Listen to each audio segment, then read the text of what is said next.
भ्यश्च कृपा सिंधुभ्येव च पतितानां पावनेभ्यो वैष्णवेभ्यो नमो नमः। जय श्री कृष्ण चैतन्य प्रभु नित्यानंद श्री अद्वैत गदाधर शिवासादि गौर भक्तवृंद। हरे कृष्ण कृष्ण कृष्ण हरे हरे, हरे राम राम राम हरे हरे। कल हम लोग रुके थे श्लोका नंबर 142 पर, चैप्टर 14 आदि खंड। तो भगवान बता रहे थे, जब क्या नाम है उनका, मिश्रा, तपन मिश्रा।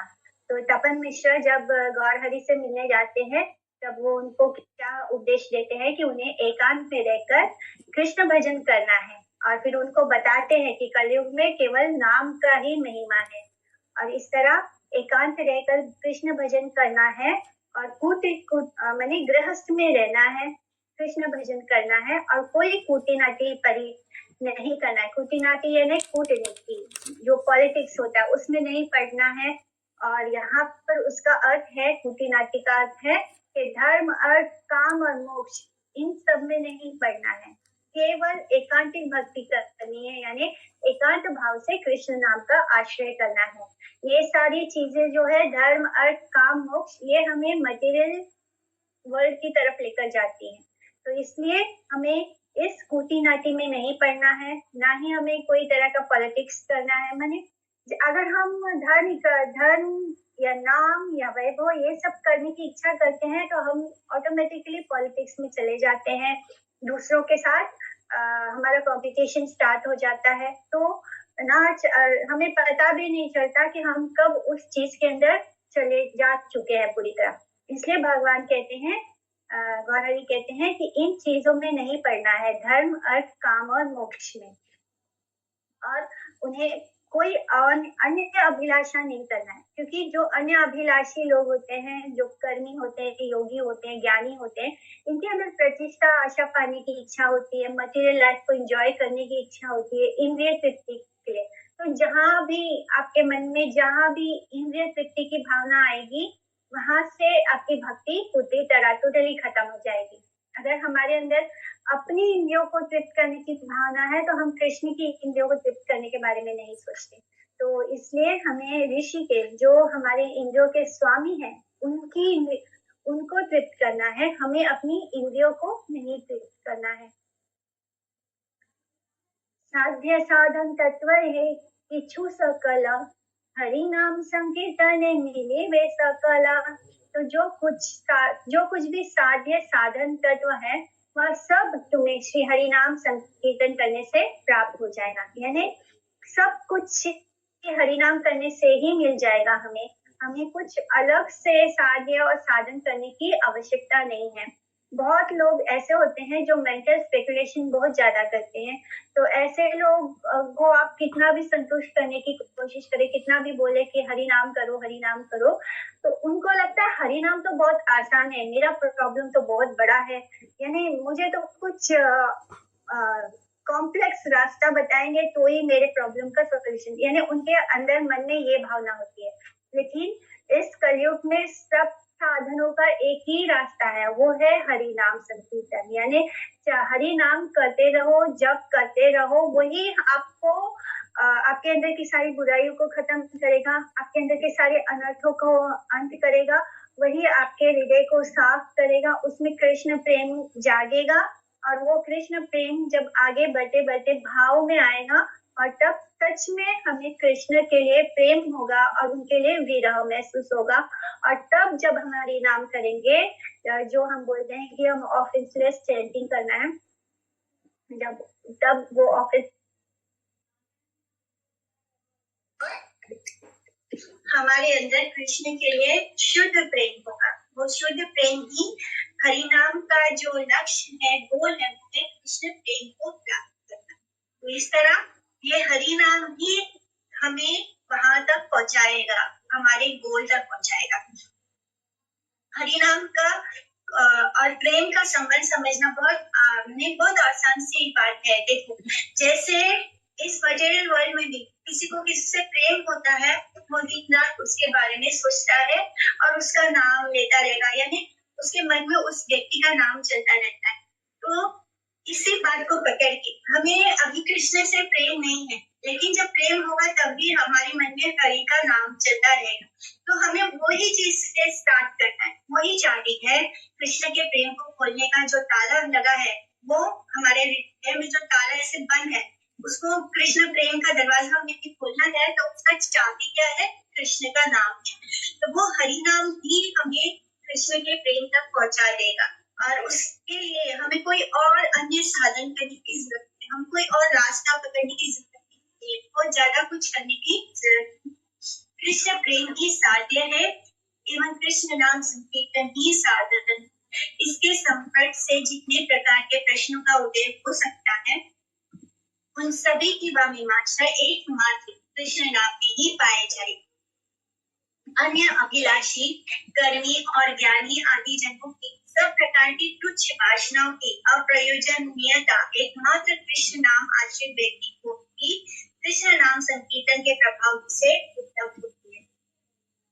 तो जो कर्मी का गुण होता है, जो ज्ञान का गुण होता है, जिसके मन में और अन्य अभिलाषाएं होती है, जिसके लिए वो अलग अलग रास्ता मार्ग अपनाते हैं, लेकिन जो कृष्ण नाम का आश्रित होता है उसको वो सारे गुण अचीव हो जाते हैं, उसको मोक्ष बड़ी आसानी से प्राप्त हो जाता है। ये जो कर्मी ज्ञानी होते हैं, जो सिद्धियां प्राप्त करने की इच्छा करते हैं, योगी होते हैं, ये लोग को बहुत लंबा रास्ता चलना पड़ता है मोक्ष प्राप्त करने के लिए। किंतु जो कृष्ण नाम का आश्रित होता है उसको मोक्ष बहुत इजीली उसके पीछे पीछे घूमती है। तो इसलिए जो कृष्ण नाम है उसी से हमारे सारे साधन पूरे हो जाते हैं। हमें कुछ भी डिफिकल्ट रास्ते पे नहीं चलना। डिफिकल्ट क्या है? बस इतना है कि हमें हरि नाम निरंतर लेना है। जो माया है वो हमारा मन इस संसार में खींचने की पूरा प्रयत्न करती है, यानी वो उसका यही काम है कि वो हमें संसार में लगा के रखे। मैंने ये माया की तरफ से हमारी परीक्षा होती है। जब तक हम पूरी तरह शुद्ध हो ना जाए तब तक वो हमें कृष्ण तक नहीं जाएगी। इसलिए हमें हमारी लड़ाई माया से भी नहीं, हमें बस कृष्ण नाम का आश्रय लेना है। हमें ये विश्वास होना चाहिए कि हमें जो भी चाहिए वो कृष्ण नाम से ही हो जाएगा। इसलिए अगर आपने कृष्ण नाम कर रहे हैं तो माया में भी आप कुछ नहीं कर सकती, वो भी आपको इस संसार में नहीं लगा सकती। इसलिए हमें हर समय कृष्ण के आश्रित रहना है, उनके नाम के आश्रित। हरे नाम हरे नामेव केवल कालो नस्तेवा नस्तेवा नस्तेवा कतिरन। अन्वेरा हरे नाम हरे नाम हरे नाम। और इसका अनुमान ये है कि कलयुग में केवल हरि नाम और हरि नाम के साथ, इसके अतिरिक्त अन्य किसी उपाय से गति है ही नहीं। तो 3 बारी क्यों बोलते? जब भी हम किसी बात को बहुत अच्छी तरह स्थापित करना चाहते हैं तो 3 बार बोलते। तो इसी तरह यहाँ भी इस बात को 3 बारी बोला गया है कि हरे नाम नस्तेवा, और कुछ नहीं, नस्तेवा करते रहना है। और कोई गति का कोई साधन ही नहीं है, बस हरि नाम ही है।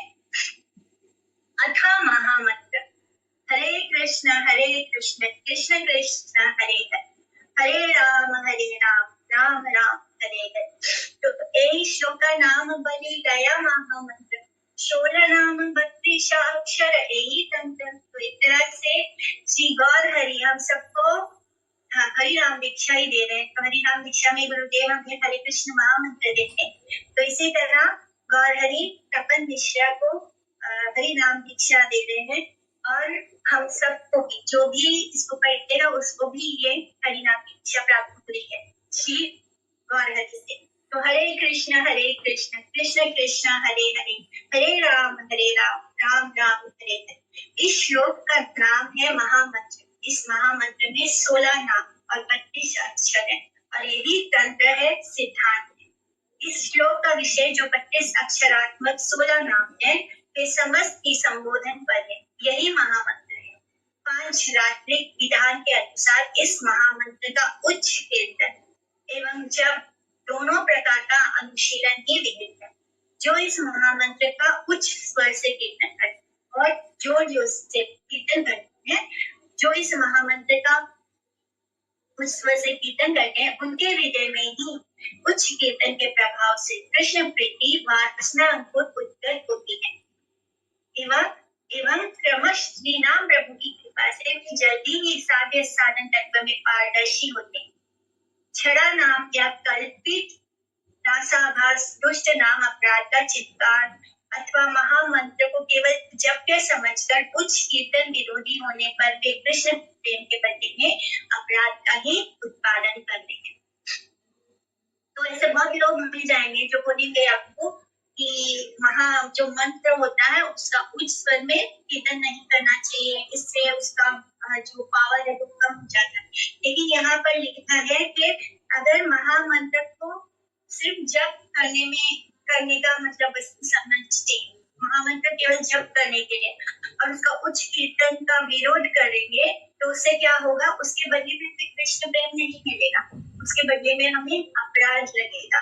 क्योंकि महामंत्र जो है जब हम उच्च स्वर में बोलते हैं उससे क्या होता है, सिर्फ हमारा भला नहीं होता है, एक को हम उच्च स्वर में बोलने से क्या होगा, वो हमारे कानों से सुनेंगे और वो हृदय में जाएगा और हृदय को कोमल करेगा, उसके अंदर के सारे अनर्थ खत्म करेगा। एंड दूसरा, जो जीव आत्माएं उस नाम को सुनेगी, अभी इस कमरे में भी जहाँ मैं बैठी वहां पे कितने सारे जीव आते, कितने सारे छोटे छोटे जीव माने शरीरधारी होंगे जो छोटे छोटे हैं, जो कीड़े हैं, मकोड़े हैं, लिजर्ड्स हैं, कुछ भी हो सकता है।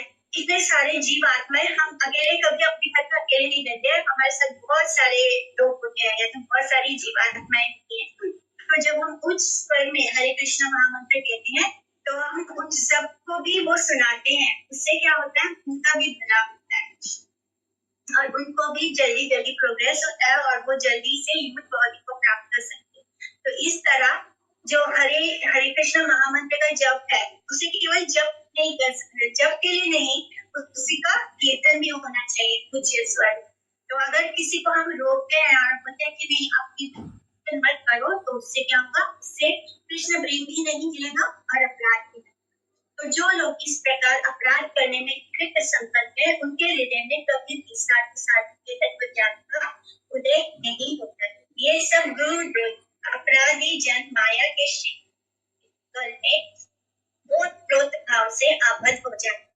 ये शुद्ध वैष्णव को विद्वेष करते करते मंगल प्राप्ति के बदले वे चिरकाल के लिए निरयगामी होते। हरिनाम महामंत्र कीर्तन अभिधेय या साधनांग के अनुशीलन द्वारा ही रति अभाव और प्रेम प्रयोजन सिद्धि का उपाय।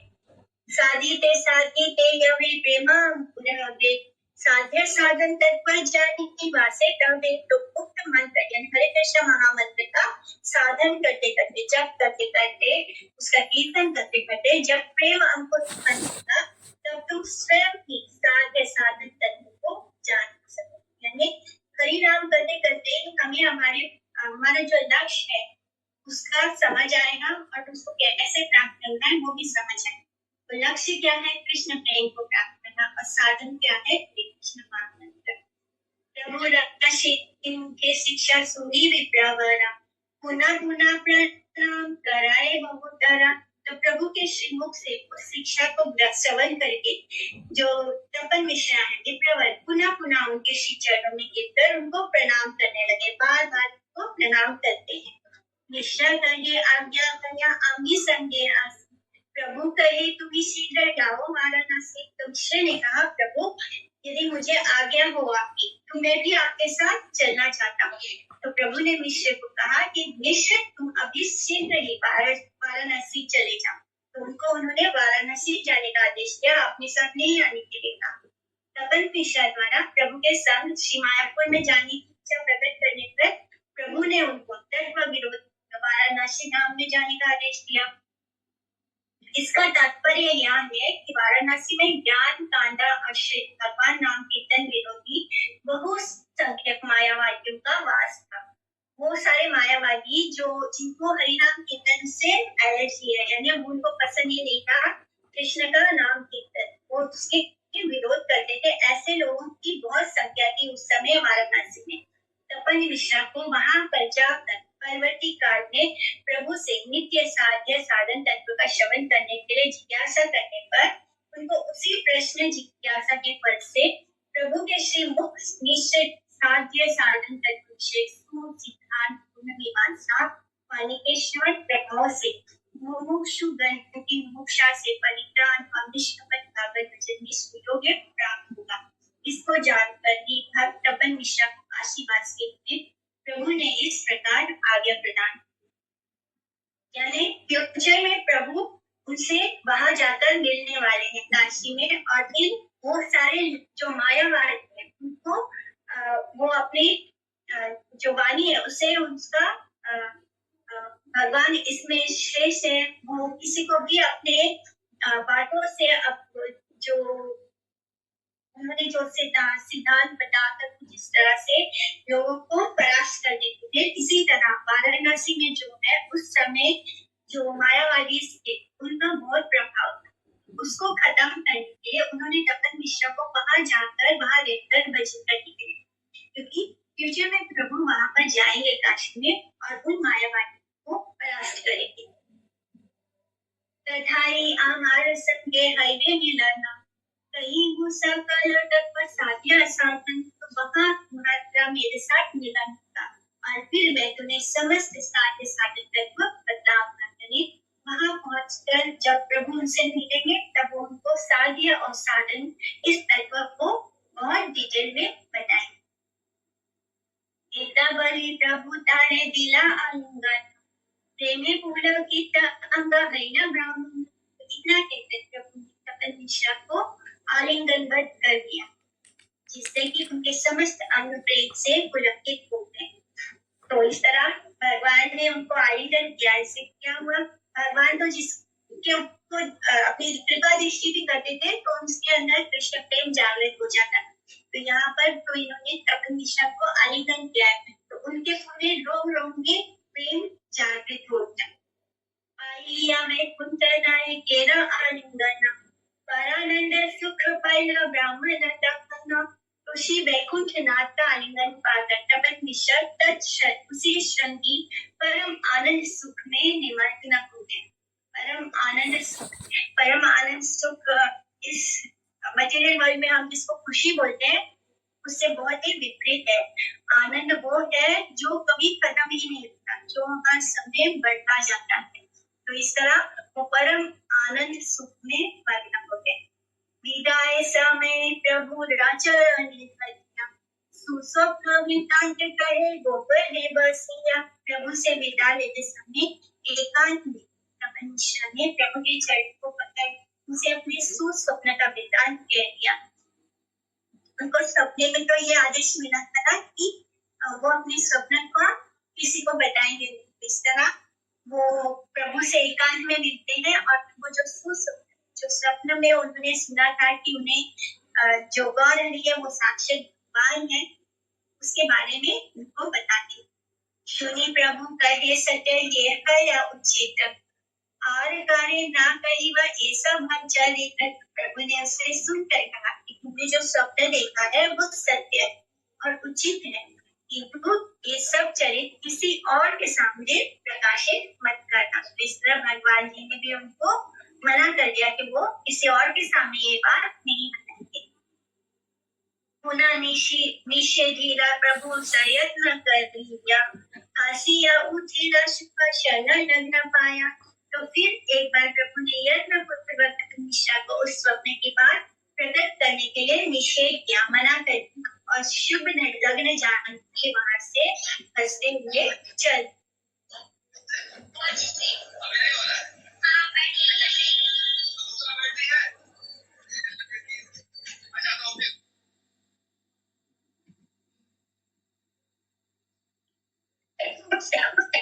तो इस तरह भगवान ने एक बार उनको जाते जाते बोल दिया, एक बार उनको और याद दिला दिया कि वो स्वप्न के बारे में किसी को मत बताना। और फिर शुभ लग्न शुभ समय देखकर वो वहां से चल दिए हंसते हुए। तपन मिश्रा के साथ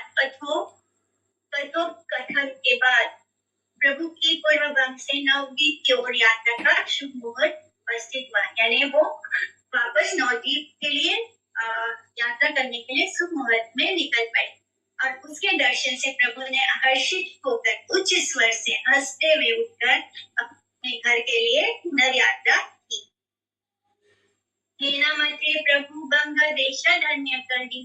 निज गृह आईलेन गौरांग श्रीहरि। इस प्रकार श्री गौरांग हरि बांग्लादेश को धन्य धन्य करके अपने घर लौट आए, क्योंकि बांग्लादेश में पहले कभी कोई गया नहीं था, कोई संत महात्मा, जिसके कारण वो हमने पढ़ा था पीछे कि जहाँ जहाँ गंगा नहीं दिखते हैं जहाँ पे पांडव नहीं गए हैं, तो वो स्थान क्या था, वो स्थान तीर्थ नहीं था। तो इसलिए अब प्रभु उस जगह पर गए जहाँ पर जो अतीर्थ था उसको उन्होंने तीर्थ किया। इस प्रकार बांग्लादेश जो है वो धन्य होगा। इस प्रकार श्री गौरांग हरि बांग्लादेश को धन्य करके अपने घर लौट आए। व्यवहार अर्थ वृत्ति अनेक अलैया, संध्या काले गृहे प्रभु उत्तरी लागिया। तो लौकिक रीति के अनुसार प्रभु प्रचुर धन संपत्ति लेकर संध्या के समय अपने घर पहुंचते हैं। संसार के प्रयोजनीय द्रव्य आदि के विनिमय स्वरूप असामान्य अर्थ और पूजा प्रतिष्ठा सम्मान आदि संग्रह करके प्रभु जब नवद्वीप में आकर उपस्थित हुए तब संध्या काल का प्रारंभ हो चुका था। इसके द्वारा यह न समझे कि जिस दिन वे पूर्व बंग से शुभ क्षण में बाहर निकले थे उसी दिन संध्या काल में वे श्री मायापुर में पहुंचे। इसके बीच में प्रभु के कुछ दिन पथ में अतिवाहित हुए थे, ऐसा समझना होगा।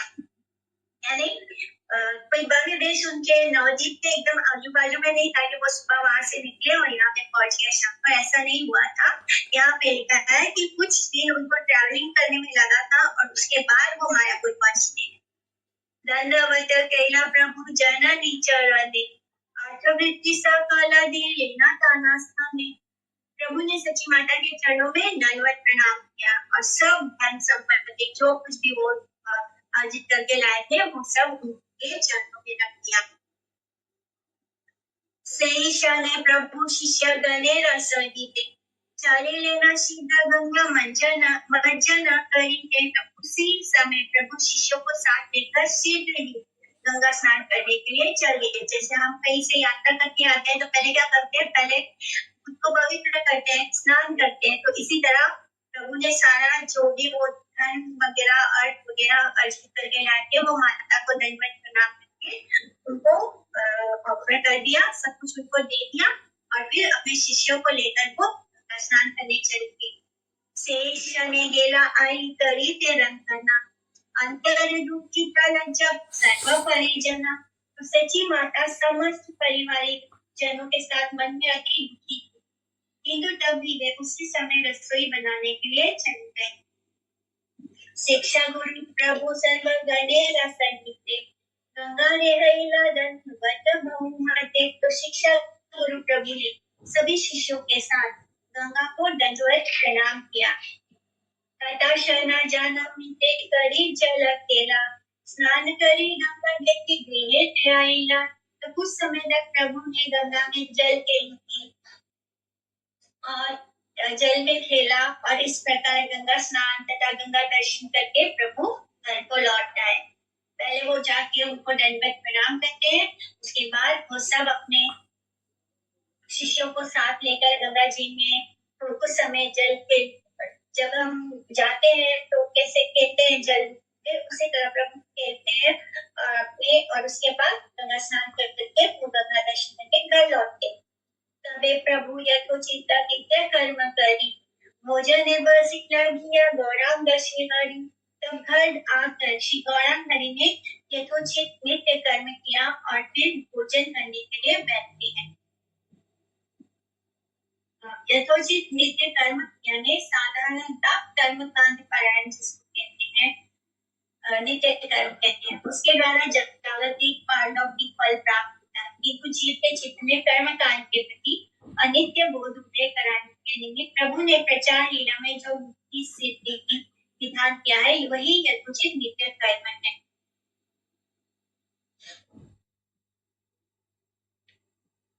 संतोषे वैकुंठनाथ भोजन करिया, विष्णु गृह द्वारे प्रभु बसिला असिया। तो श्री वैकुंठनाथ प्रभु भोजन करके संतुष्ट हुए और विष्णु मंदिर के द्वार पर आकर बैठ जाते हैं। तबे आप वर्ग आए लेना संभाषिते, सबे बेनिया बसी लेना चारी जीते। तो बंधु बांधव उनसे संभाषण करने के लिए चारों ओर आकर उनके बैठ जाते। वो अपने घर में जो विष्णु मंदिर है, पहले तो वो आते हैं, गंगा स्नान करके आते हैं, फिर नित्य कर्म यानी जो कर्म कांड होता है, जो एक गृहस्थ के लिए होता है, उसको करते हैं, जिसको कि एक्चुअली में वो सबको दिखाने के लिए वो अपनी लीला कर रहे हैं सब। इसका मतलब ये नहीं कि वो सब, लेकिन उन्होंने जो अभी आदेश दिया था वो क्या था तपन मिश्रा को, कि उनको अर्थ मोक्ष इसमें नहीं पढ़ना है, उनको केवल और केवल एकांतिक भक्ति करनी है, केवल कृष्ण भक्ति करनी है। तो वही उसको ही हमने जो प्रभु शिक्षा देते हैं हमें उसको फॉलो करना है। तो यहाँ पर तो प्रभु लीला कर रहे हैं। अभी तक उन्होंने किसी के सामने ये बात नहीं बताया है कि कृष्ण प्रेम या कृष्ण भक्ति के बारे में नवदीप में किसी को भी उनके साथ उनका कोई संभाषण नहीं हुआ है। तो अभी वो एक गृहस्थ के देश में है। तो उसी प्रकार जैसे सब गृहस्थ करते हैं उसी तरह वो नित्य कर्म करते हैं, अपना भोजन लेते हैं और आकर विष्णु मंदिर के द्वार पर बैठ जाते हैं। और फिर उनको वहां बैठकर देखते हैं सभी लोग जो उनके रिलेटिव्स वगैरह है, क्योंकि प्रभु जी भगवान जो है अभी उनको लक्ष्मी प्रिया के बारे में कुछ बताए, उनको नहीं पता कि लक्ष्मी प्रिया जो है वो अंतर्धान हो चुकी है। तो अब सबको ऐसे लगता है ना कि कैसे बताएंगे, इनको कैसे बताएंगे, नारायण को कैसे बताएंगे। तो सभी लोग आकर उनको घेर कर बैठ जाते। सवारा सहित प्रभु हास्य करता रंगे, कही लेना ये मटे आछीला बंगे रंगे।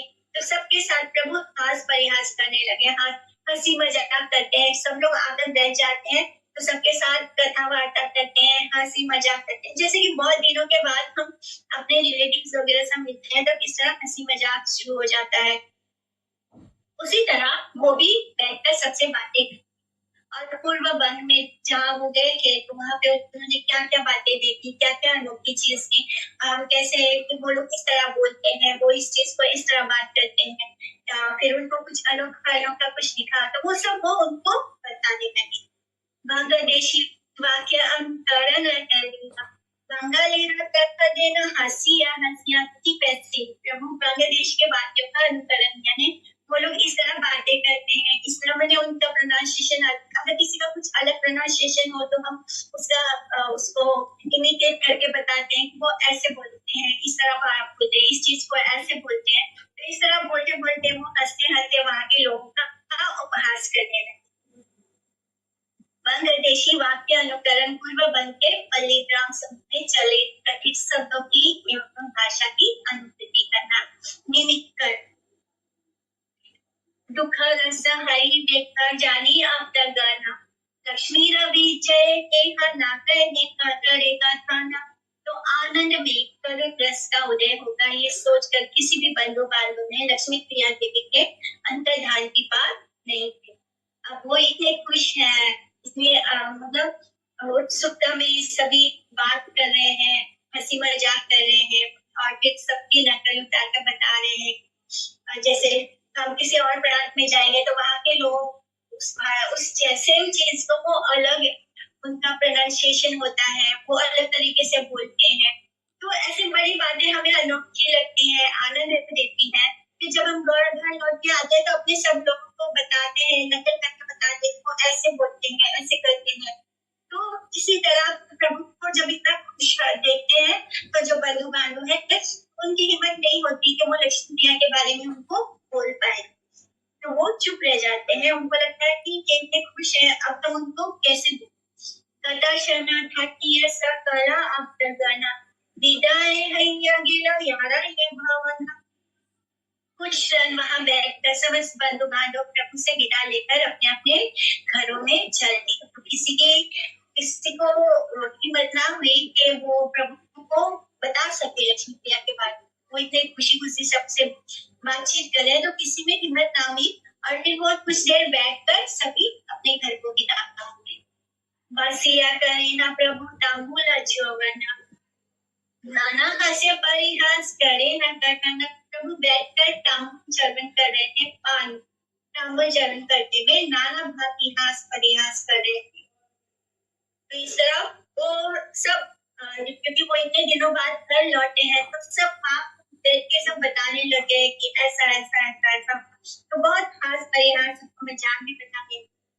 और मुंह में उनके तामुल है।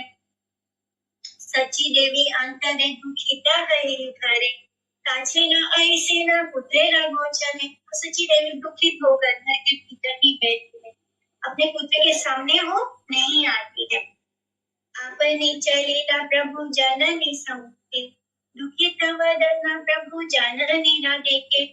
माँ सच्ची जो है वो अंदर ही बैठे रहती, उनके सामने नहीं आती और वो यहाँ बैठे बैठे उनको बातें बताते रहते। तो अब प्रभु क्या करते हैं, स्वयं ही उठकर अपनी माता के पास चले गए और देखा कि माता का मुख तो दुख से मलिन है।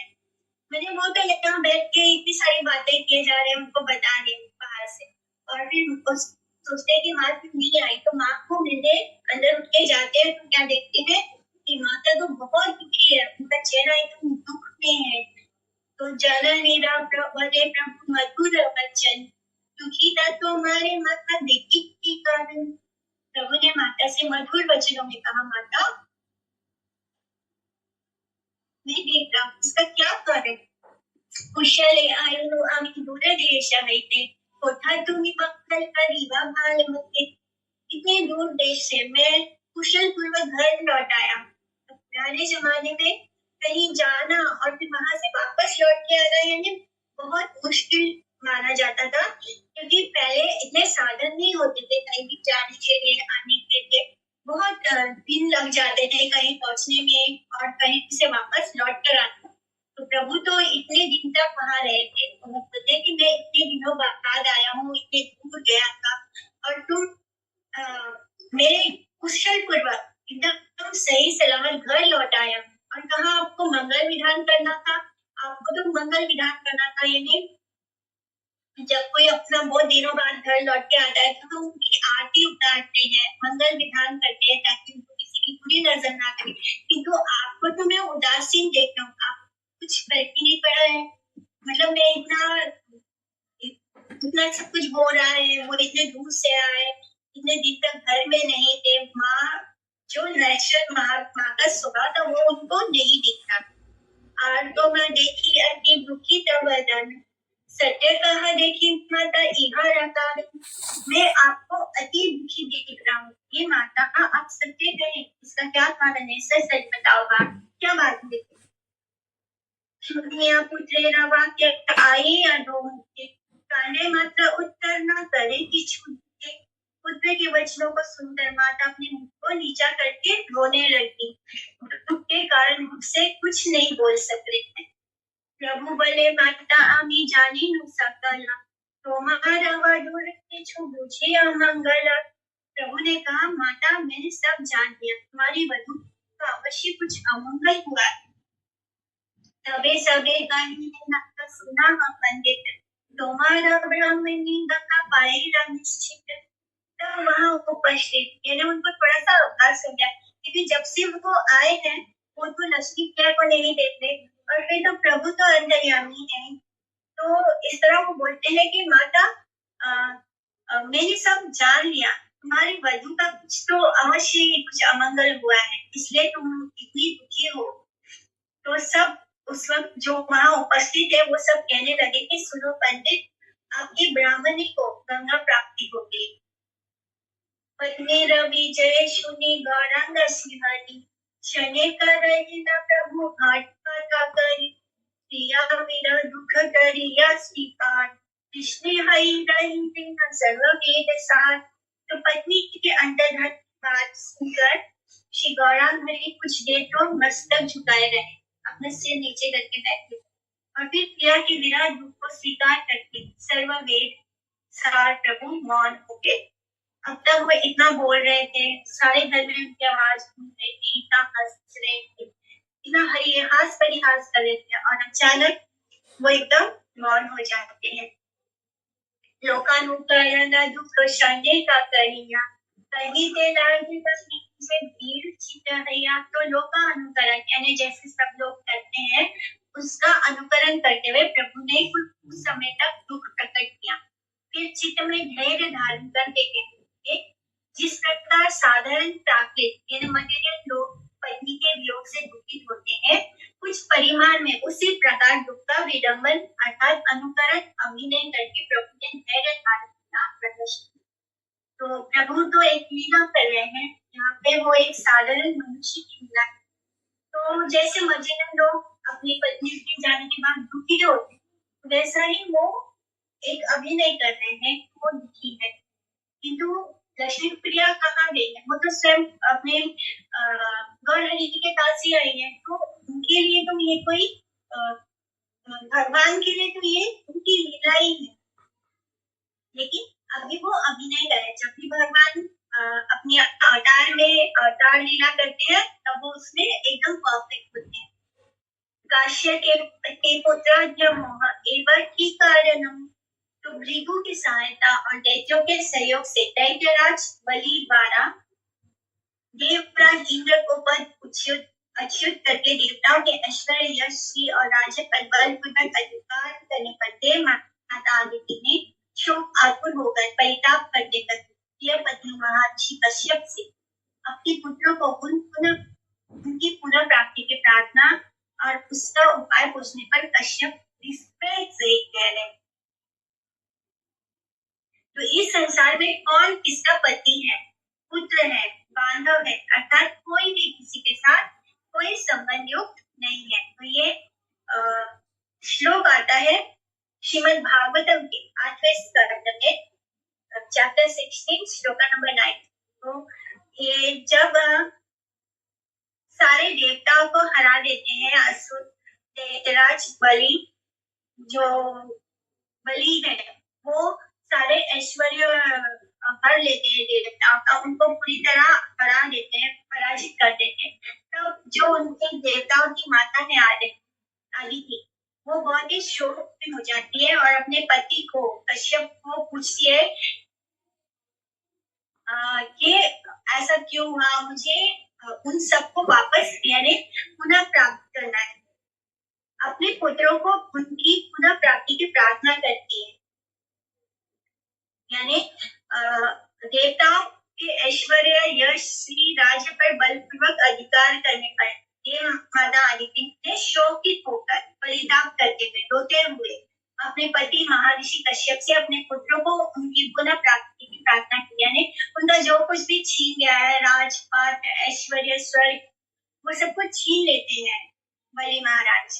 तो इसके लिए वो बहुत ही दुखी होकर महर्षि कश्यप से प्रार्थना करती है अपने पति से।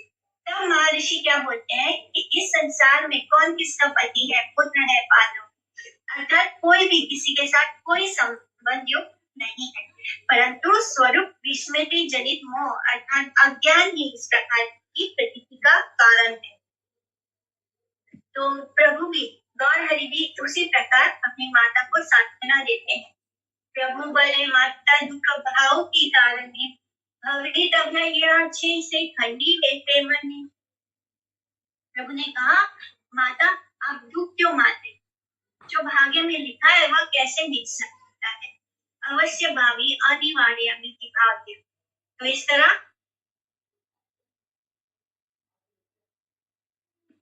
अवश्यमेव भोक्तव्यम कृतम कर्म शुभ अशुभ भोग द्वारा ही वे नष्ट होते, यानी जो हमारे भाग्य में लिखा है, जो हमारा प्रारब्ध है